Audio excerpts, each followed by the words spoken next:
Bentonville, Arkansas, which is over in the northwest corner of the state. Taught for 9 years. Loved it. I'm still in touch with a lot of my students, so it's great to be with 8th graders today.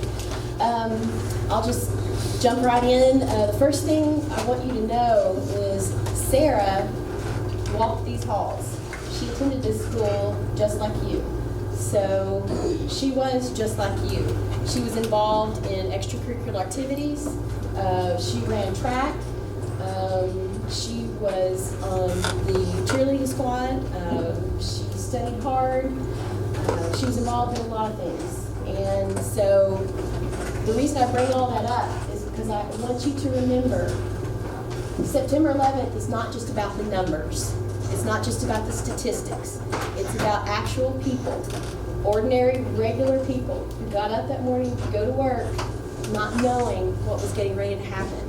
And I don't want you to ever lose sight of that, because if you do, then the importance of September 11th is lost. And so you have to always remember that these were people involved. They didn't sign up to become involved in something like this. You know, when you join the military, you go in with the understanding that you could be involved in combat. It's an understanding. You don't want anything to happen. You hope nothing happens, but that's part of it. These people went to work as flight attendants, as business people. They worked in the restaurant on top of the North Tower. They sold, stuff down in the basement where there were souvenir shops and newspapers and food. They were doing all just kinds of regular business, and they got pulled into this very public tragedy, and it changed, their families' lives, their friends' lives, their communities' lives forever. And so it's important that you remember that, remember the humanity of it. I'll tell you how the morning played out for her, and I'll tell you a little bit about how it went for my parents and me, and then I'll open it up to questions. And depending on your teachers, I don't have any boundaries, because I feel like it's important that you know the unvarnished truth. But I will certainly ask the teachers that if there is a question that might not be appropriate, feel free to say, but as far as I'm concerned, I don't have any limits, because I feel like it's important that you know the reality of that day. Sara had been a flight attendant for 2.5 years with American Airlines, and she was on the first plane that was hijacked that morning. And her plane was flown to the North Tower of the World Trade Center.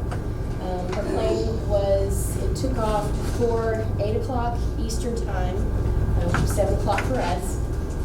And they believe it was hijacked around 8:15 because they disappeared. Their communications with ground, the air traffic control stopped.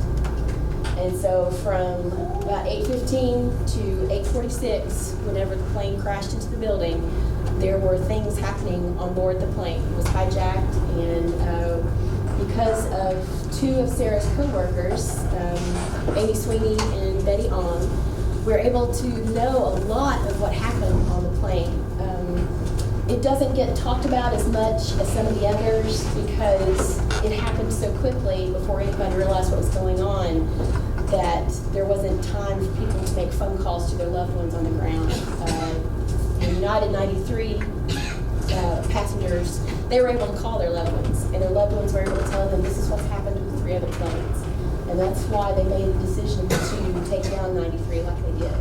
The passengers on 77 that flew into the Pentagon, they were also able to call their loved ones, and they were able to find out what was getting ready to happen. And also the second plane that hit the towers, that was recorded on camera. And Sara's flight was also quickly caught on camera, but it was just a flash, but it's not been seen as often as the crash of the second plane. And so it's not talked about as much as the others. The media sometimes will focus on what the two things and not let go of it, but because of the things that Amy and Betty shared with the people they were talking to on the ground, that's how we were able to piece together what Sara was doing. They rushed the cockpit, and we know that there was a passenger in front of some of the hijackers who had a military background. And they believe that he knew the signs well enough to know what was getting ready to happen and probably challenged the hijackers, and they think that he was probably the first casualty of that day but they killed him first. And the hijackers made their way forward to the cockpit. Sara was working in business class, which was one cabin behind first class. And so she had, I believe, 3 or 4 of the hijackers in her cabin, including the lead hijacker. And they attacked 2 of the first class flight attendants. And so she and her 2 fellow crew members, Jeff and Jean, they were attending to those 2 flight attendants medically. They would also have been attending to the passenger who had been killed. The hijackers attacked the pilot and the co-pilot and then locked themselves into the cockpit. And Sara and the other flight attendants repeatedly tried to get in. The hijackers thought they were using the speaker system in the plane, and they were telling them to stay away, be quiet, don't move, and we're returning to the airport. But what they actually did was they were radioing air traffic control, and that's how we have a recording of that. They were mistakenly talking to air traffic control, and that's how they first knew that a plane was being hijacked. It's because we have, I think he said, we have bombs, we have other planes, we're turning around, be quiet, don't do anything. So Sara and the other flight attendants were walking back and forth, attending to those who had been hurt and giving seat information about the hijackers to Amy and Betty. And that's how they first identified who the terrorists were, because they matched those seat numbers with their names. And that's how the whole process began of finding out who was behind this attack.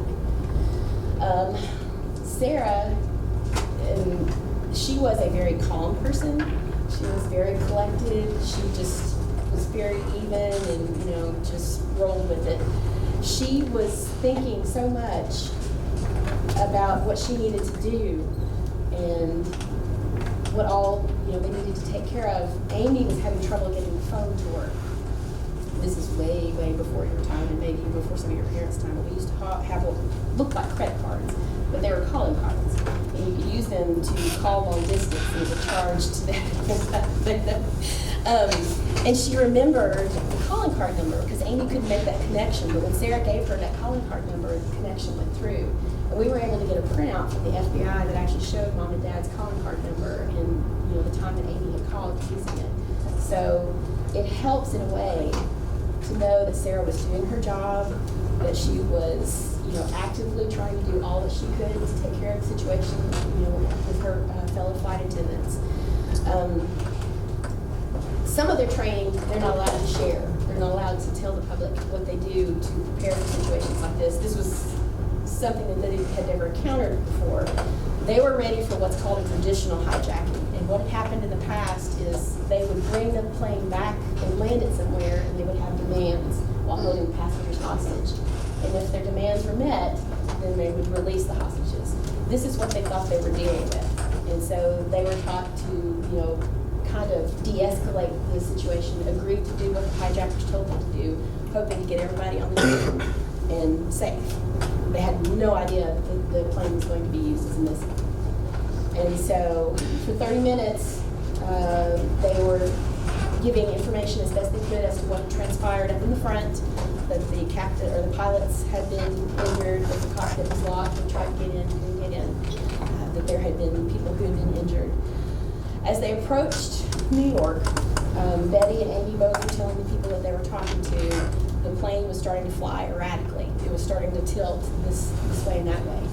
And Amy looked out and she said, "We're flying too low, we're flying too low, I can see buildings, we're flying too low." And that's when the impact happened, excuse me. That's when they crashed into the tower. So, flight attendants don't get the credit that they deserve for the job that they do. A lot of people think that they're there to serve soft drinks and peanuts and pretzels. They are responsible for your safety when you're on the plane. They are there to help you in case something goes wrong with the plane or when there's a situation like this. I'm sure you've heard on the news a lot of times now, people behaving badly on airplanes.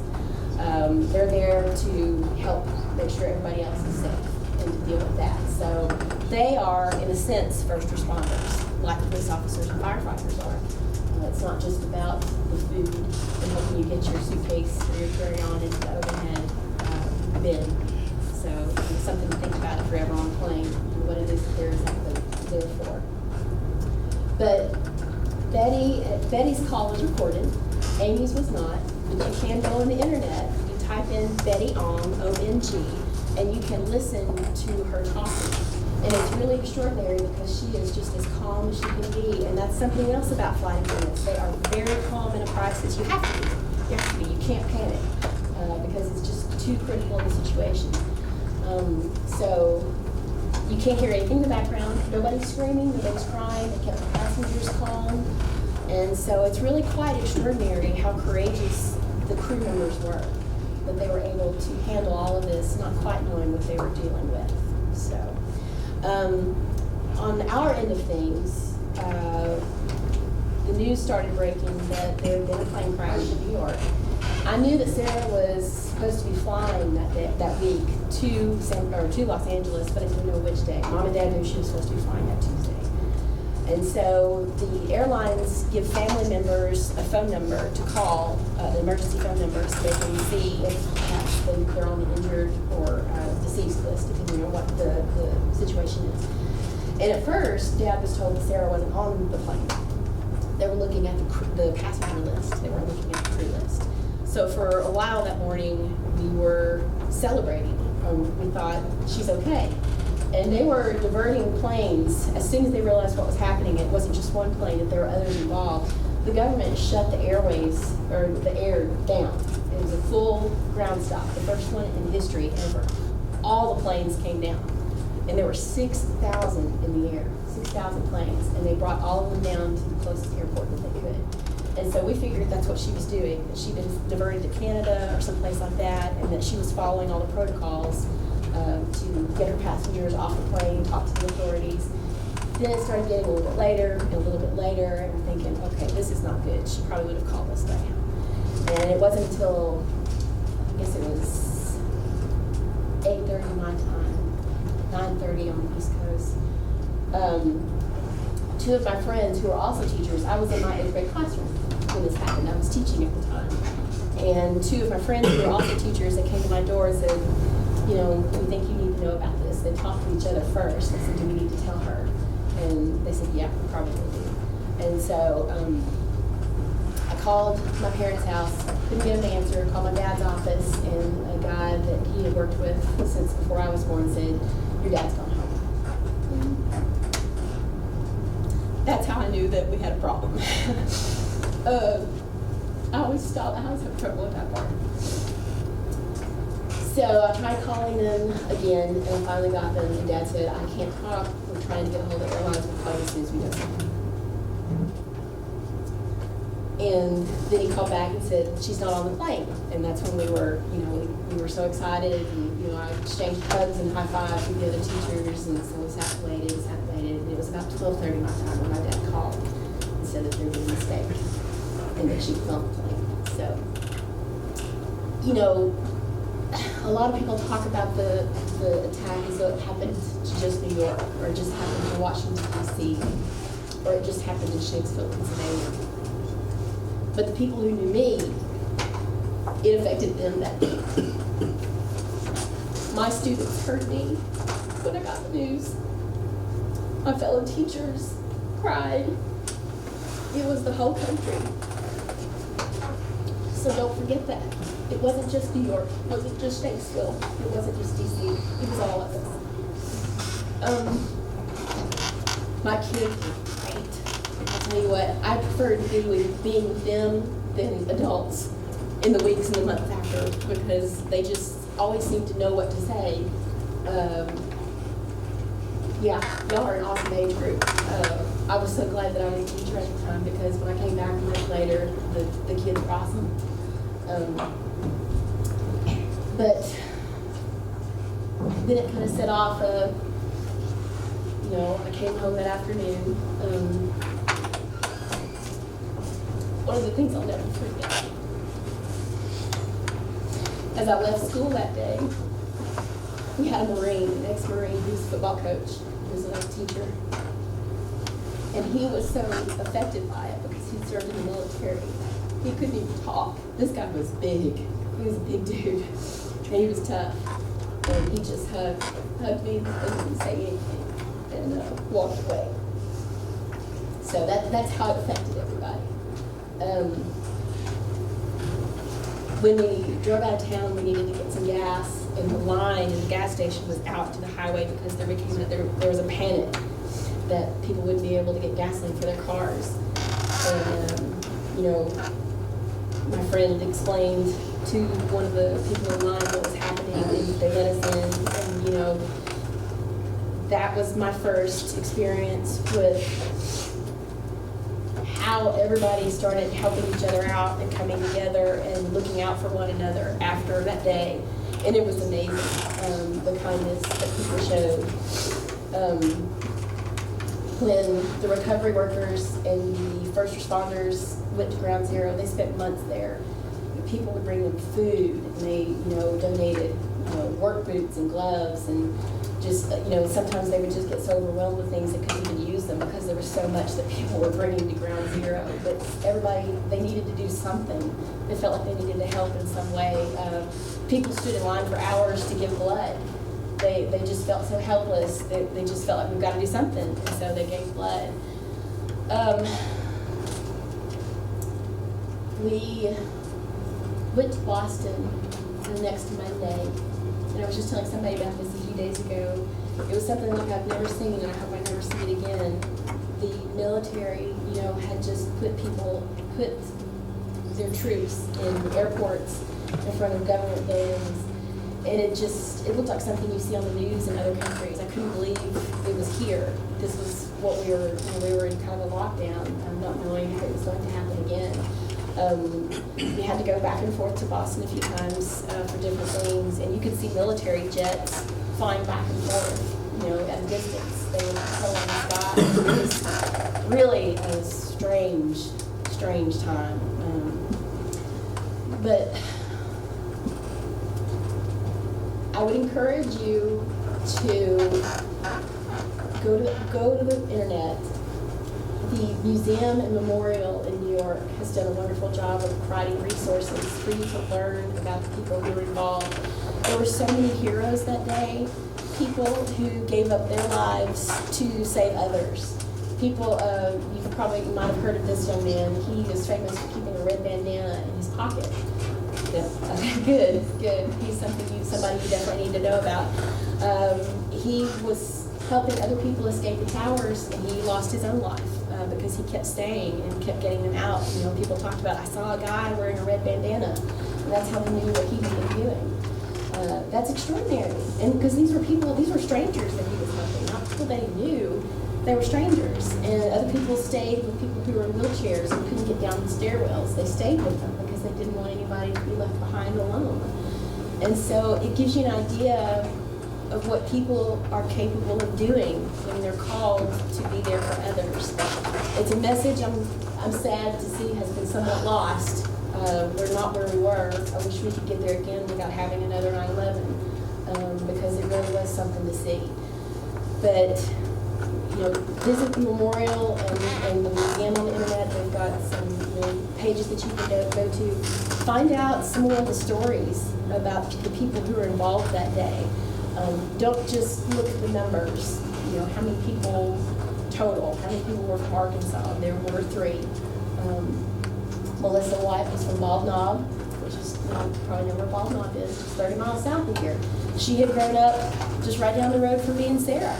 And her sister and I have become friends. I mean, we all had childhoods here in rural Arkansas, and that's how far out this went. And then Nate was in the Pentagon, and he was from Pine Bluff. So there were 3 Arkansans involved. But look up for these stories and find out about these individuals who are involved. I think you'll learn a lot. I don't want to take up any more time with my comment. I want to answer your questions. And don't be shy. Don't be shy. Oh, come on. 8th graders. I know you got it in you. I know you got questions. You're just afraid to ask them. Well, I lectured mine pretty good on being respectful, so that made me scared. Yes, sir. I will be very honest with you. They found not all of it, most of it. and we don't know how, because physiologically that should not have been possible because of what she went through. But yes, they did. Yeah, I appreciate you asking that. This is one of the rings that she was wearing. She was wearing 2 rings, and my mom and my dad have the other one, and I've got this one. This was one that she found. She and I took a trip to Colorado together, and she bought it. And she and I would trade it back and forth. She would wear it for a while, and I would wear it for a little while, and she had it on. And so we got those back. It was really quite amazing, some of the things that they found. There was one man, he and his wife both carried $2 bills as part of there was something in there, an inside joke about their marriage. And they each had a $2 bill inside their wallets, and somehow they found it was inside his wallet, but the $2 bill had survived. And so, those things were extremely important to get back. They are still identifying people, even 22 years, I can't do the math, that's why I was in English. 22 years later, the medical examiner's office is still trying to identify victims from 9/11. And just about a week before 9/11's anniversary this year, they've identified 2 other people. So they're still working. That's how committed they are to this, which is just extraordinary, but they're still trying. But the technology changes all the time, it gets better, and so they are committed to doing, trying to find as many as they can. They're trying to identify as many as they can. I think it's, I can't remember if it's 40% or 60% that has been identified. I can't remember which percentage it is. Other questions? Yeah. What happened to the bodies of the That's a good question. That's a really good question. I don't know.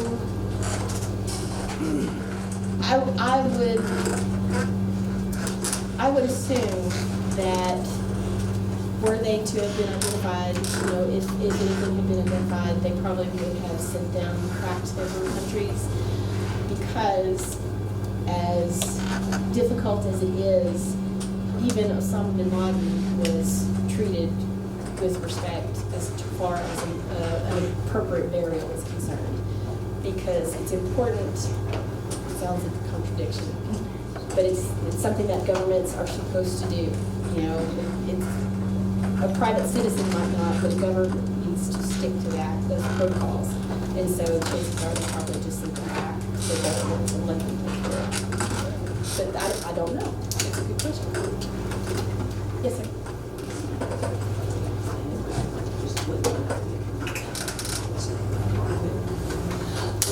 You would think so. You would think so. But, we were so shocked whenever we got a call, because we felt like, to be quite honest, they probably had been cremated from the heat and the impact. But it's possible. That's something in mind.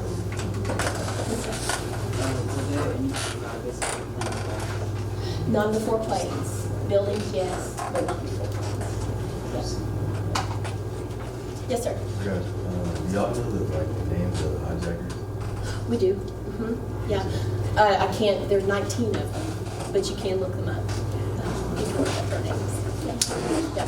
Muhammad Atta was the lead hijacker, and he was in Sarah's habit. Hani Hanjur was another one, and I can't remember the others. But yes, you can look up that information. Anybody else? Yes, ma'am. Did they recover like any part of inside the building? Because the buildings came down the way they did, it was hard to tell if where they landed was originally inside the building, because a lot of it got pushed out, or it was just buried. It was hard to tell where it originally hit, and then if it was pushed out to another part. There is a piece of Sarah's plane in the museum. It's got a section of 2 or 3 of the cabin windows that you can actually stand there. It's about from me to you, and it's really unreal to stand there and realize what you're looking at. But yeah, a piece of the fuselage, lots of it. They still have them stored in a hangar that the government keeps. But yeah, there are some photographs that you can see of the tires, the wheels that landed in the street. Others?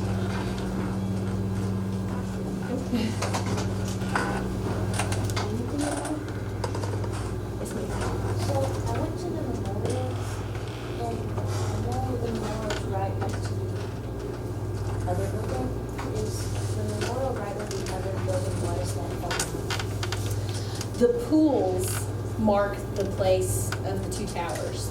Yeah. The museum is just off to the side, I think where the plaza was. I don't think anything stood on that part of that block. But the two pools are the exact dimensions of the building. So when you stand there and you look at those two squares, you're looking at exactly how large the buildings were. There were some other smaller buildings on the perimeter that collapsed. It was actually, the Trade Center was 5 or 6 buildings, and I believe all of those came down as well later that afternoon, which I didn't find out until much later. We didn't start watching the news for days, and so I didn't even know, 22 years later, it's still like putting together a puzzle for me. I'm still finding out information. I talk to people and find out, what the day was like for them, and I have no idea. A lot of people, I don't know how they found out. But one more thing that I want to mention is this is something that is amazing. So those of you who have family members in the military, thank them for their service. Because we are so grateful to them for what they did. One soldier, he was out of Fort Campbell, Kentucky. Sarah's roommate in Boston came to her service, and she pinned her flight attendant wings on my dad. And their next door neighbor had been in the military, and Dad had the idea, just out of curiosity, to see if somebody might wear those wings into combat. And so he worked on it and actually got the ball rolling. And Mark Baker, he wore flight attendant wings overseas into Afghanistan in honor of Sarah. And so that really meant a lot. It was an extraordinary thing that he did. He's a great guy, great guy. So those of you who know somebody in the military, thank them for us, because they really are extraordinary people. Yes, sir. Is he still alive? Mark? Mm-hmm. Yeah. I imagine he's probably still at Fort Campbell. Yeah, I think he was going to be lifelong military. I think that would mean a lot to him in his career. So you can look him up too. Yeah, he's on the list. Anyone else? Y'all have been a really attentive audience, and I know that's hard on a Friday afternoon, so thank you so much for letting me share about Sarah. And again, like I started with, she walked here just like you walk here. So remember that, okay? That can be said for all the 3,000 victims. They were all just regular people. Okay? Yes, sir. How many bodies were identified? I know that's the number I can't remember. I don't know if they've identified 60% or if they've identified 40%, but it's somewhere in there. There are still a lot of people who have never been located. Yeah. And some of them were identified only by bone fragments like that or smaller. That's all that was left. These people just disappeared. They just vanished basically, that's a hard thing to accept. It really is. So, yep. Was there any bodies that were found in the streets and stuff? Unfortunately, so. Yeah. And that's the people who are there that survived. I worry about them. They're silent victims.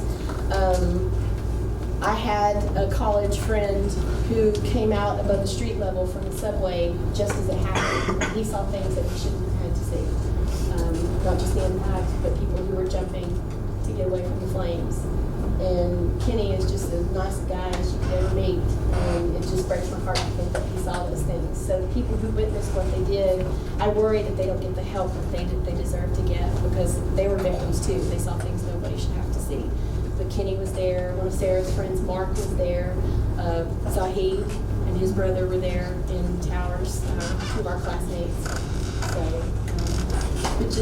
that's what I want you to remember, is the humanity of it. Okay?